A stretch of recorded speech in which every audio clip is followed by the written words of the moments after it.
اعوذ باللہ من الشیطان الرجیم بسم اللہ الرحمن الرحیم الحمدللہ رب العالمین والعاقبۃ للمتقین اما بعد قال رسول اللہ صلی اللہ علیہ وآلہ وسلم وقروا کبائرکم وارحموا صغارکم وصلوا ارحامکم۔ معزز ناظرین واجب القدر حضرات، نبی اکرم صلی اللہ علیہ وآلہ وسلم ارشاد فرما رہے ہیں، اے لوگوں، بزرگوں کا احترام کرو، چھوٹوں پر رحم کرو اور رشتہ داروں سے صلہ رحمی کرو۔ اس روایت میں ایک تو سب سے پہلے بزرگوں کے احترام کے بارے میں ذکر ہوا ہے کہ دین مبین اسلام کے اہم دستورات میں سے ایک بزرگوں کا احترام کرنا اور چھوٹوں پر رحم و مہربانی کرنا ہے۔ حتیٰ اسلام کسی کافر حربی یعنی دشمن اسلام کے بھی بچوں اور عمر رسیدہ افراد کی توہین کرنے یا ان کو مارنے کی اجازت نہیں دیتا ہے۔ اس حوالے سے بہت ساری روایاتیں وارد ہوئی ہیں کہ پیغمبر خدا فرماتے ہیں اس روایت میں کہ اس شخص کو دائرہ اسلام سے خارج قرار دیا ہے جو اسلام کے لیے اس اہم دستور کی مخالفت کرتا ہے، یعنی بزرگوں کی عزت اور چھوٹوں پر شفقت نہیں کرتا۔ دوسری بات اس میں کہی گئی ہے کہ والدین کی توقیر کے حوالے سے کہ والدین خصوصاً اگر وہ بزرگ ہستیاں انسان کے والدین ہوں تو انسان کی ذمہ داری بڑھ جاتی ہے۔ وہاں تو توہین بہت دور کی بات ہے، بلکہ اف تک بھی نہیں کر سکتے۔ ارشاد ربی تعالیٰ بھی اسی بات پر دلالت کرتا ہے کہ اپنے بزرگان کے سامنے آپ اف لکم بھی نہیں کر سکتے۔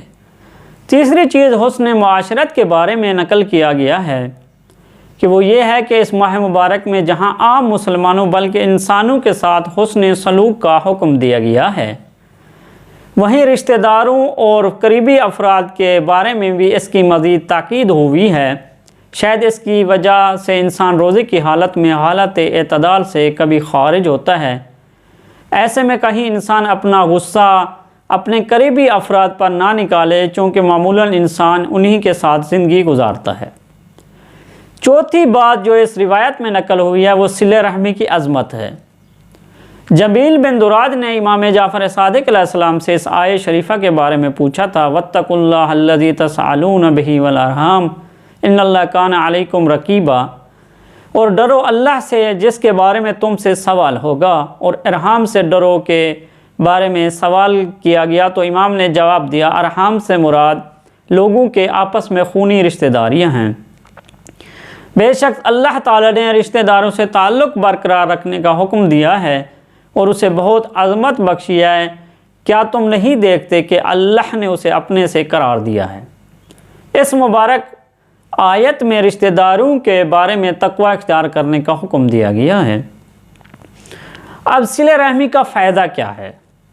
امام محمد باقر علیہ السلام ارشاد فرماتے ہیں کہ جو شخص صلہ رحمی کرتا ہے وہ اپنے اعمال کو پاکیزہ بنا لیتا ہے، مال اور دولت میں اضافے کا سبب بنتا ہے، بلاؤں کو دور کر دیتا ہے، حساب میں نرمی کا باعث بنتا ہے، موت یعنی غیر حتمی جو ہے اس کو ٹال دیتی ہے۔